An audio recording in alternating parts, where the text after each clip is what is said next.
Hello everyone, hope you all are fine. Myself Gurinder Pal Singh.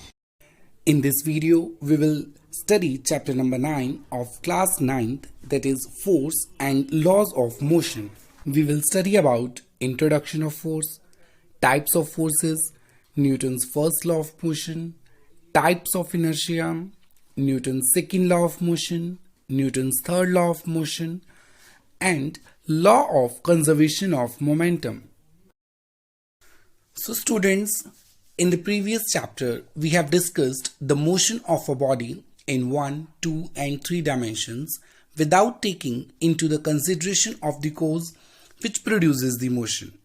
So, the branch of physics which deals with the motion of a body without considering the cause of motion is called kinematics.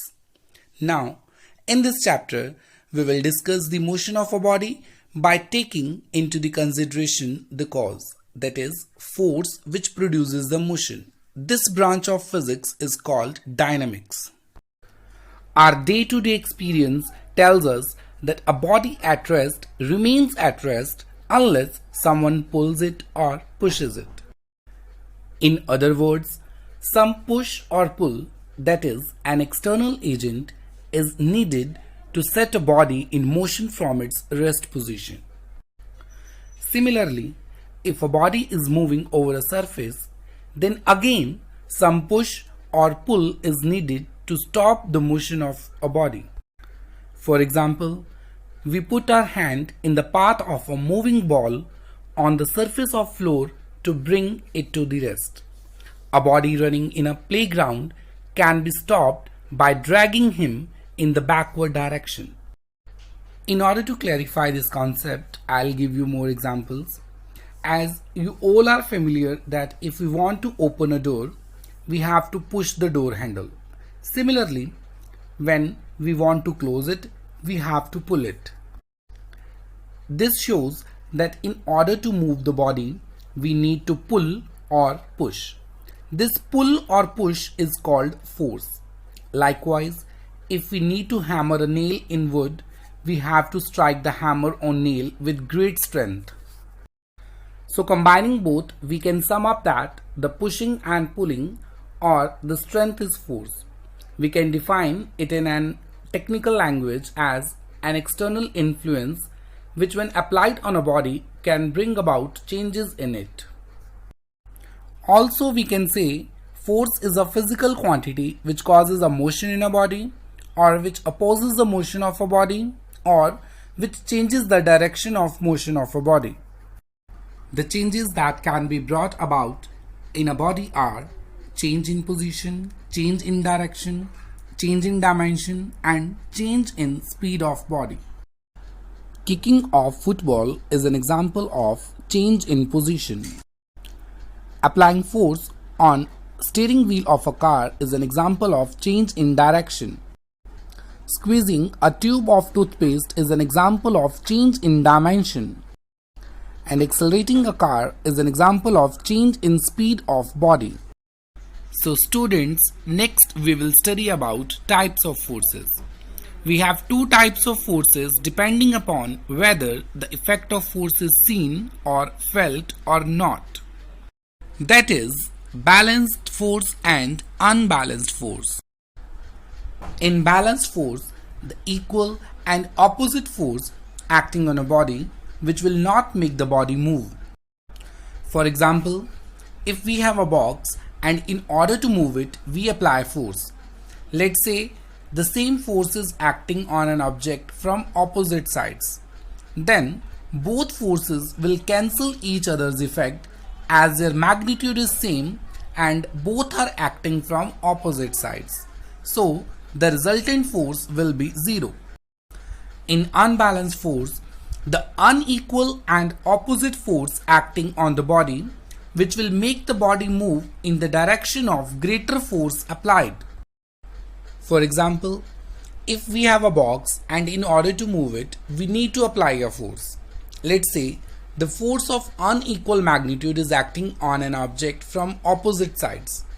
This time, both the forces will not cancel each other effect as their magnitude is not the same. So, the resultant force will not be zero and will also make the body move in the direction of greater force applied. Now students, before studying the next topic, I'll give you one situation. Just think, for example, if you need to ride a bicycle, you need to pedal as it can't move on its own. You have to apply force on pedals to ride it. Similarly, if you need to change its direction, you need to apply force on the steering wheel. The reason behind it is the inherent property called inertia. Let's try to understand it.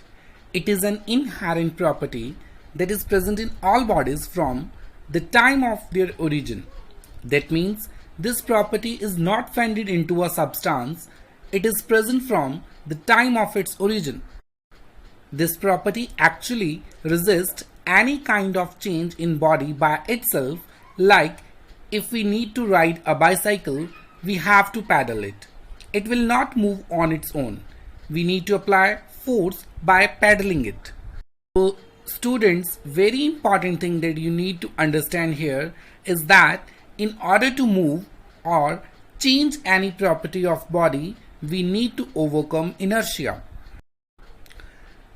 There are certain factors on which inertia depends. It depends upon mass. More the mass, more is the inertia, or lesser the mass, lesser is the inertia. Let us consider two stationary objects. One is heavier than the other. Now, if we apply the same force on these objects, then it is observed that it is difficult to move the heavier object than that of the lighter one. It means the heavier object resists or opposes more to the change in its state of rest than the lighter object. Thus, more is the mass, more is the inertia. So students, inertia of a body is directly proportional to its mass. Inertia of rest, inertia of motion, inertia of direction are the three types of inertia. We know all the bodies at rest remain at rest unless an external force is applied on them. It means the body cannot move itself from the state of rest.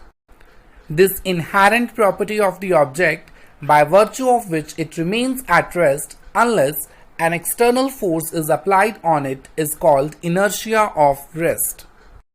In other words, the property of a body by virtue of which it resists or opposes the change in its state of rest is called inertia of rest.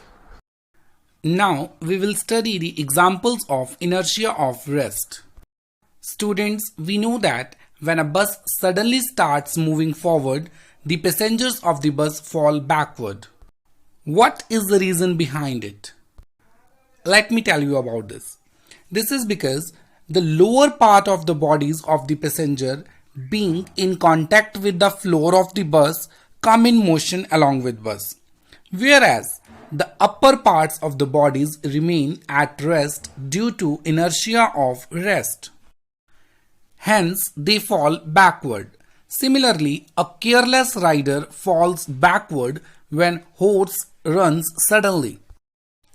Similarly, if a carpet is beaten with a stick, the fibers of the carpet come in motion and hence move forward, but the dust particles, due to inertia of rest, remain at rest and fall down. Now students, imagine a situation where there is no friction between two surfaces. In that case, a body moving in a straight line with constant velocity will remain moving with the same velocity unless an external force is applied on it. This inherent property of the object or body is called inertia of motion. In other words, property of a body by virtue of which it resists or opposes the change in its uniform motion is called inertia of motion. Now we will study the examples of inertia of motion. The passengers fall forward when a fast moving bus stops suddenly. This is because the lower part of their bodies of the passengers come into rest along with bus, while the upper part of the bodies continue to move forward due to inertia of motion. Similarly, a person falls forward while getting down from a moving bus. This is because as his feet touch on ground, the lower part of his body comes to rest.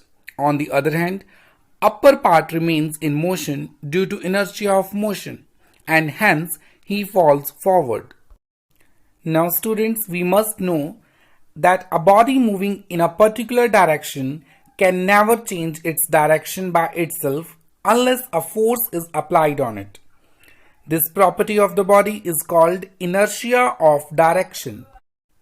In other words, property of a body by virtue of which it resists the change in its direction of motion is called inertia of direction. Now we will study the examples of inertia of direction. If a car takes a turn along a curved road, the passenger experiences a force acting away from the center of the curved road. This is due to the tendency of passengers to continue moving along a straight path. Similarly, consider a stone tied with a string moves in a circle. If the string breaks suddenly during the motion, the stone will fly off tangentially at that point of the circle due to inertia of direction. Students, after understanding the concepts of inertia, you will easily understand Newton's first law of motion. According to this law, everybody continues in its state of rest or uniform motion in a straight line unless compelled by net external force to change that state. Basically, it is the definition of inertia, hence, first law of motion can also be termed as law of inertia. Students, now we will study that how Galileo gave a law of inertia. Galileo performed the thought experiment. Here, thought experiment means an experiment which cannot be performed under actual conditions. The arrangement of this thought experiment is shown in this picture. A double inclined plane ABC is made smooth so that there is no force of friction between a glass ball and the surface of the inclined plane.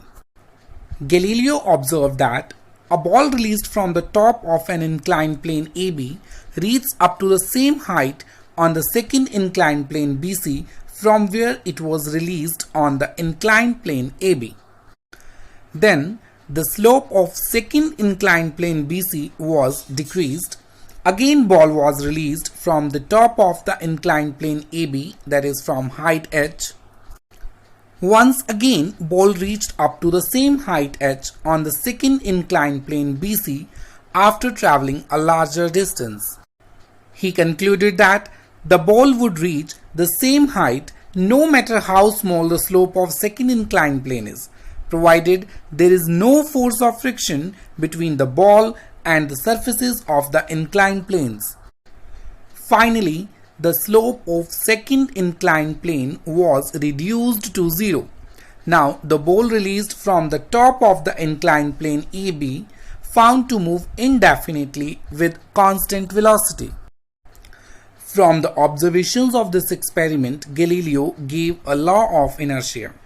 So, students, law of inertia states that a body has the inability to change its state of rest or uniform motion or direction of motion by itself. Now one question for you, which has more inertia, rubber ball or stone of same size, and bicycle or train? Let me tell you, as we know that inertia is directly proportional to mass. So obviously out of rubber ball or stone of same size